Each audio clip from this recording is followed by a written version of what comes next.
Ladies and gentlemen, welcome to the number one sports podcast on the entire planet. I'm your host, Drake Tharp. Welcome back to episode, I can't even remember what number it is, but we are back again, another Wednesday on time. I know you guys are proud of me, not getting the stomach flu again, but we are back in full effect. Let's see here. Today, we have a lot in store. We just got done with the divisional round of the NFL playoffs. So much in store there. We had some breaking news middle of the afternoon today with a head coaching vacancy. Joe Burrow, well, we're going to talk about him. You know, is it his time? Is it not? We have a Hot Takes NBA edition part 2, and then the finale, best trade destinations for James Harden. Yes, James Harden would like to explore his options. We're going to jump into that later in the show here. Let's jump into it. Right off the bat, breaking news, middle of the afternoon, Sean Payton stepping away from the New Orleans Saints. What does this mean for the Saints? Are they going to go back to the Aints era? You know, back in the 90s when they were the most pitiful team in football. Fans had paper bags over their heads. They were a disgrace to the league. Sean Payton was really the only thing that brought him out of the depths, and same with Drew Brees. And now, you know, if Sean Payton doesn't retire, he announced he was stepping away. And most of the time that means retires. Most of the time that means they're hanging up the coaching cleats, per se, the metaphor, I guess. Sean Payton would be an excellent... I mean, we haven't really seen Sean Payton elsewhere without Drew Brees. And when he had Jameis Winston this year, the year before, mixture, Taysom Hill, Jameis Winston, just like this year. We haven't really seen a Sean Payton without Drew Brees. And, does this really affect both of their legacies? The coach and quarterback kind of go hand in hand. It's been brought up with the Belichick-Brady situation all their careers. Is Belichick good without Brady? Is Brady good without Belichick?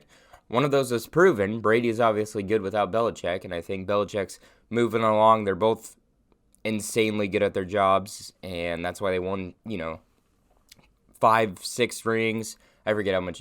Brady has 6, Belichick has 5 rings, so they kind of went hand in hand there. But Sean Payton and Drew Brees had that one ring. They've been, kind of top of the NFC.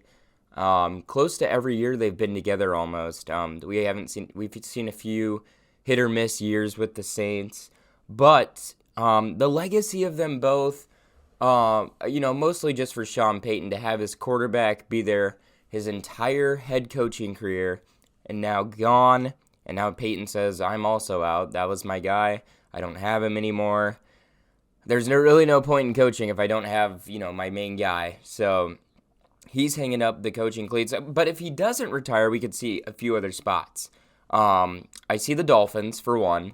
I see a very similar offensive scheme between the two. They have the passing sets out of the shotgun, RPOs, a lot of, they run a lot of stuff with Alvin Kamara. The Saints basically built around Alvin Kamara after Brees left. Kamara struggled to stay healthy, but they ran a lot of out-of-the-backfield screens, a lot of dump-off passes, That's kind of what Brees' game was, and he was excellent at it. And that's what I see the Dolphins doing now with Tua, getting their weapons besides the quarterback involved more. I could see, the Bears. They've just signed a GM today, young guy, former Chiefs director Ryan Poles, that's his name. Former Chiefs assistant director of player development, something along those lines. But Bears seem to have a fresh start with the GM. They need somebody to develop Justin Fields. What better guy to do it than the man who developed Drew Brees? I mean, where can you go wrong there? Sean Payton, very good offensive mind. Bears have always had their defense in check, so I could really see the vacancy being filled by Payton if he's not retiring. Other places, Dolphins, Bears, and that's really only the two I could possibly see. The Giants, they have a good young core, but I think they're going to hire someone young, take it a new direction there. But Sean Payton hanging up the coaching cleats. He is now stepping away from football. What this means for the Saints, we'll see how they bounce from here. Will Sean Payton go somewhere else? There's a lot of questions. His legacy, is he, a great head coach, or was he just Breeze's, figurehead? There's a lot of questions with this. If Sean Payton's officially retiring, great career. You get a Super Bowl win under your belt, and you're a very winning head coach overall. So, yeah, that was the big story today. Just broke around 1 o'clock p.m. Central Time. So, we'll see what this means. Anyways, the segment I did last week, I talked about where I was right and where I was wrong with the NFL playoffs. Here, I have 2 points right now where I'm right, and I lose a point for where I was wrong with one of my takes. So, let's see where I was right. The Bucs would go down eventually. I've been saying it all year long. Their inconsistency will kill them.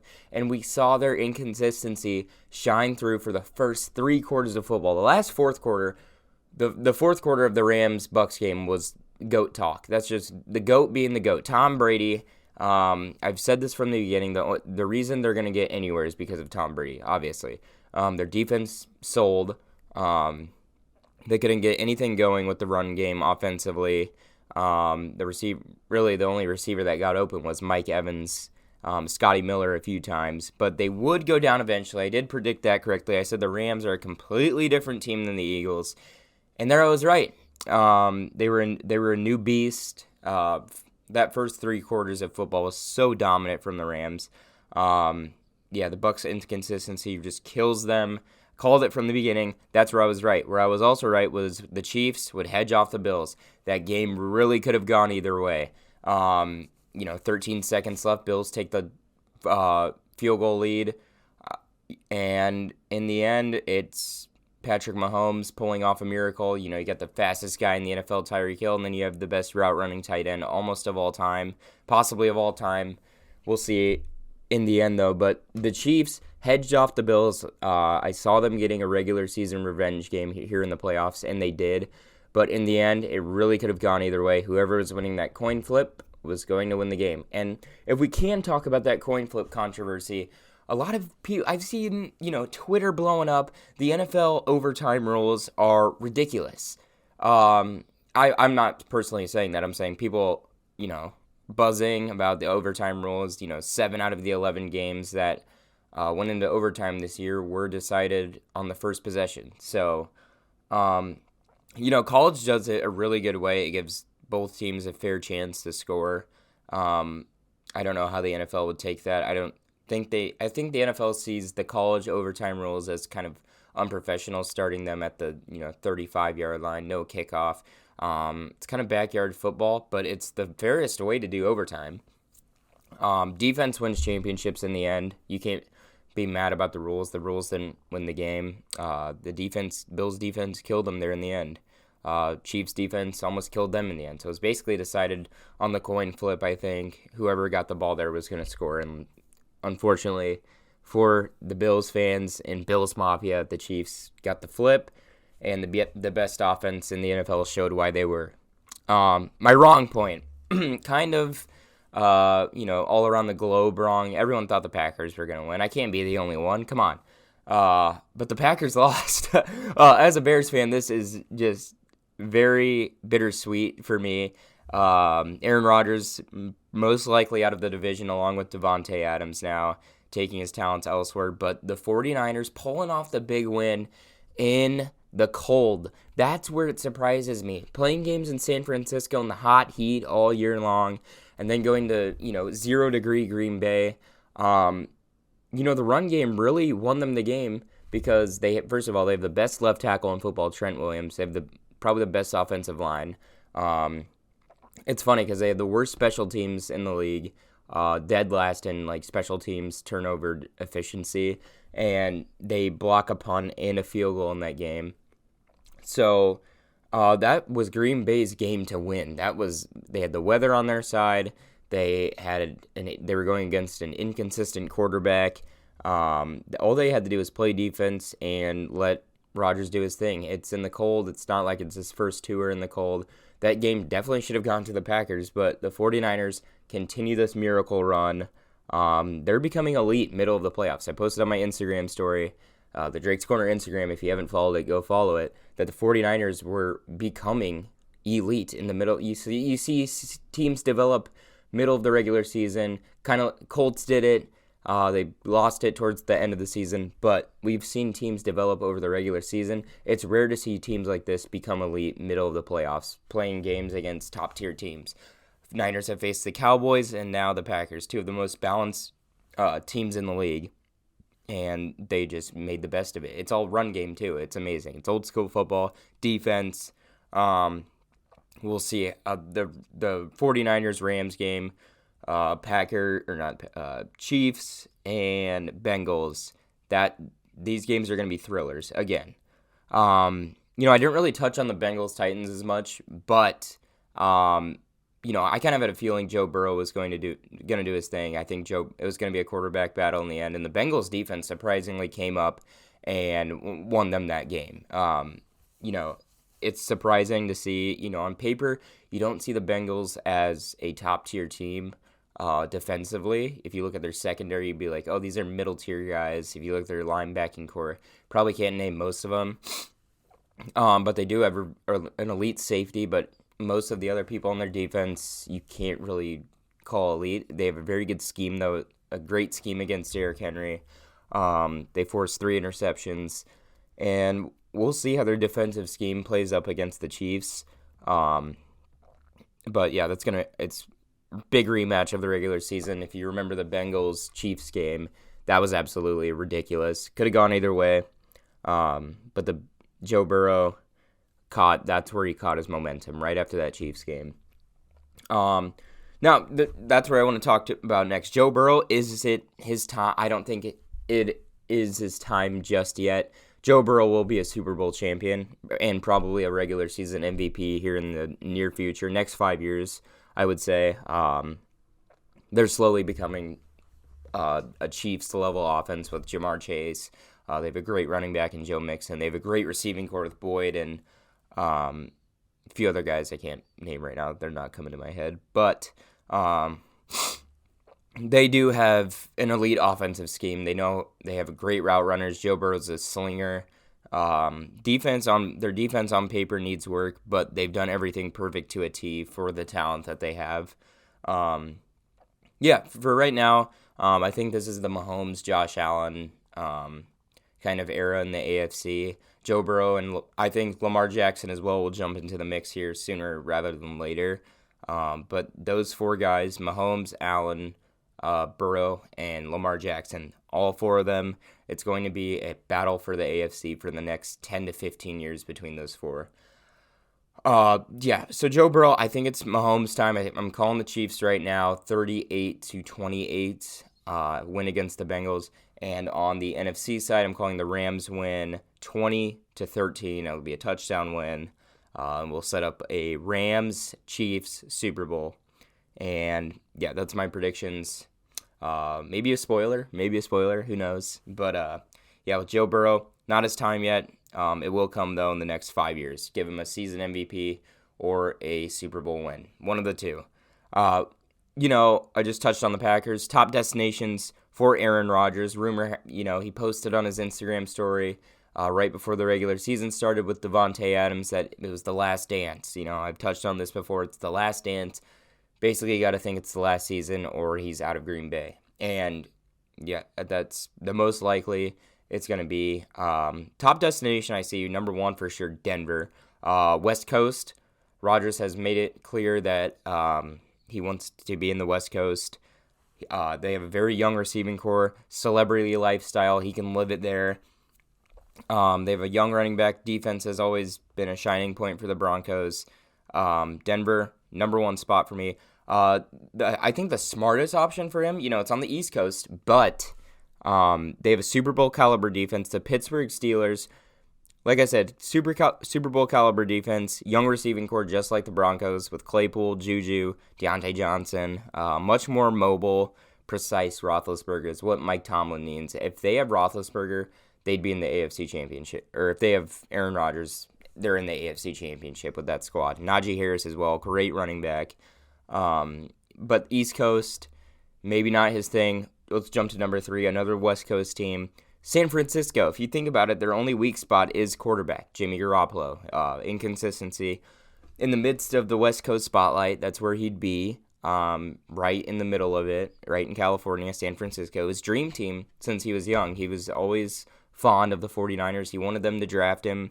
If you oldies can remember back in whatever year it was, 04. From when he was young, he's loved the 49ers. He's in the midst of the West Coast spotlight if he goes there. And San Francisco really has a built team besides the quarterback position. They drafted Trey Lance, obviously, but with Jimmy Garoppolo in the NFC Championship now, Trey Lance might get shipped off somewhere, bring Rodgers in, maybe a Green Bay, San Francisco swap for the two, let Garoppolo go in free agency. There's a million things on the table here. I see Rodgers definitely leaving Green Bay. I do not see him signing anywhere else besides... I don't see him signing with Green Bay at all. 0% chance. Calling it right now. With Devontae Adams, too. I'll touch on him next. Touch on it. Okay. Be quiet, you guys. I'll touch on that topic next episode where his best trade destinations will be. Talking about old quarterbacks here, different destinations. Tom Brady, maybe the destination for him is the retirement home. It's been reported that he's been mulling his retirement, his options. There's a quote I saw this morning when I was scrolling through Facebook like an old ass. It basically said, my wife doesn't like seeing me hit. It hurts her to watch me get hit at the age I am. He's 44 years old, and he basically was saying father time always wins, in essence. He wants to be a family man. Family matters was basically what he was saying. That family is his number one thing, and if his wife and kids don't want he basically said in the interview they want their dad home. And Tom Brady, the thought of him playing till 50, it's a fun thought to have, but no grown man's body at 50 is built for taking ruthless hits from 300-pound linemen. It's a fun thought to have. He looks good for his age. Let's not get that wrong. He just won a Super Bowl. He can't really do much more. I think he really doesn't need to prove anything else. He is the greatest of all time. I think there's a decent chunk of people that believe that. So Brady has broken a lot of quarterback records. He has numerous Super Bowl rings, almost all Super Bowl MVPs. He is set to go. We'll see if Tom Brady retires. He's obviously saying his family matters the most, as anyone should. But we'll see with that. The Bills. I can't help feel bad for the Buffalo Bills after that loss. Josh Allen deserves a ring more than anyone in the playoffs. That is my true belief. You got Stafford. I hear Stafford here and there. He's had 12 years to leave Detroit. He just chose to do it now. Josh Allen's been building this team from the ground up since he came into the league, and now they're elite. And last year they couldn't get it done. If you watch Stephon Diggs, he watched the post-game celebration. It's a sad thing to see, and they were this close once again, and it's got to be heartbreaking. Ooh, I can't help but feel bad. I was really rooting for the Bills there. I know I predicted the Chiefs to win. I was just being logical here, but as a football fan, I think the Bills should have won that game, for ratings boost. It's good to see something different here and there. But can't help but feel bad for Josh Allen and the Bills. That covers most of the NFL for the most part. You got head coaching vacancies, free agent buzz is going on, retirement rumors for Tom Brady, trade destinations for Aaron Rodgers. Everything's kind of coming into facilitation here. The Super Bowl is about to be here. So we're close to wrapping up the NFL season, and I wonder what I'm going to talk about ever. And it's kind of scary, but I'll figure something out, don't worry. Anyway, Hot Takes NBA edition, rapid fire, here we go. Kyrie Irving's part-time status will destroy the Nets in the end. It's not it may, it's not, it might. No, this is going to end bad. Harden's going to leave. He's pissed off. Kyrie is not going to play half the playoff games. All you really got is KD, and, they have a decent bench. They have a few rooks in that center, Nick Claxton. But right now, Irving's part-time status is not is literally the definition of inconsistency for a team. You can't have that. If he gets vaccinated, great, but it's not going to work out. And in the end, the Bucks will win the Bulls will win the East. So right now, I see the Nets finishing. They'll win a first round game and then get knocked out. They're not a built together team with Kyrie's part-time status and James Harden being pissed about it. There's no shame for James Harden being pissed about it. I would be too. That's arguably the second best player on the team, the best top 10 scorer in the league. And it's a team game. He obviously wants his teammate there. So Nets destructive. The whole team's going to fall apart here in the end. Sorry to bring a bad news hot take, but it's true. Second one, Chicago is only a regular season team at the moment. Lonzo Ball just went out with a meniscus injury. And we've seen teams, perform well after a star gets injured. Last year with the Bucks, Giannis went out. Chris Middleton carried them through the Eastern Conference Finals. But right now, I just see if DeRozan or Levine or Ball go down, the whole thing goes to hell. They just really remind me of the Toronto Raptors from the East when LeBron was in Cleveland. They had DeRozan, Lowry, Dwayne Casey was Coach of the Year. I'm a Chicago fan. Obviously, it sucks, but this is me being real here. They're a regular season team. I can't see them performing well in the playoffs right now. But a team that will perform well in the playoffs, the Cavs are building a real squad. They got Evan Mobley, Kevin Love with the veteran leadership, and Darius Garland and Colin Sexton are playing elite guard play. They are so young, and that squad is building up.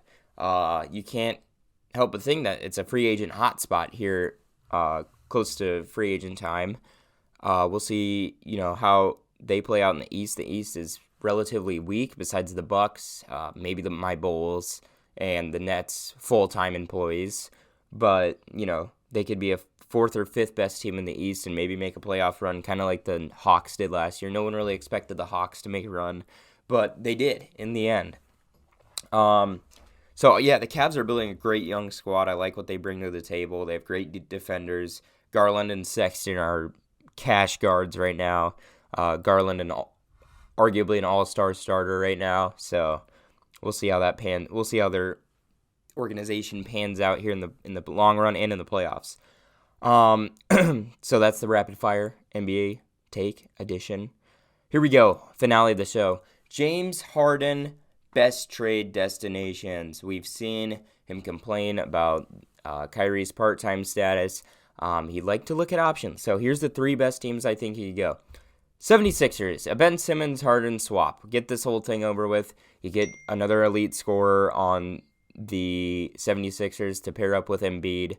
He's a great facilitator, and they have the squad to win. We've seen it. They've been in the East Finals. They're very good. They're a chip away from being an elite team. I think James Harden covers that for them. Next team, the Mavericks, Luka Doncic and James Harden. Can you imagine the facilitating and scoring they'd have together? Okay, listen, when you have both of them when you have one of them on the team, most of the time it's going to be ball dominant. But when you can have two ball dominant guys share it, it doesn't work in LA, but I'll tell you why it works in Dallas. They're both facilitators at heart. If you get two LeBrons on the same team, it's going to work. Russell Westbrook's not a facilitator. Anthony Davis is a scorer. LeBron's a facilitator. And it's not working right now. I could see two facilitators working on the Mavericks. They put together a trade package with Porzingis, maybe a few picks. Boom, Harden. Last but not least, the Nuggets. If you pair up Jamal Murray, James Harden, and Nikola Jokic, that is an NBA Finals caliber team. I don't know the cap situation, but that would be maybe up there for best big three in the West at least. I think Jamal Murray and James Harden would be probably the best guard duo in the West besides Steph and Clay. Jokic facilitator, Harden facilitator, Murray scorer. I think it could really work. all those guys are hustlers. They love winning. The Nuggets know how to win. They were this close in 2020 in the bubble year. If you get all of them healthy along with another scoring option, Harden can bring a championship to the table there. And that's really my opinion. Those are the 3 best trade destinations for James Harden. Yeah, that's the show, everybody.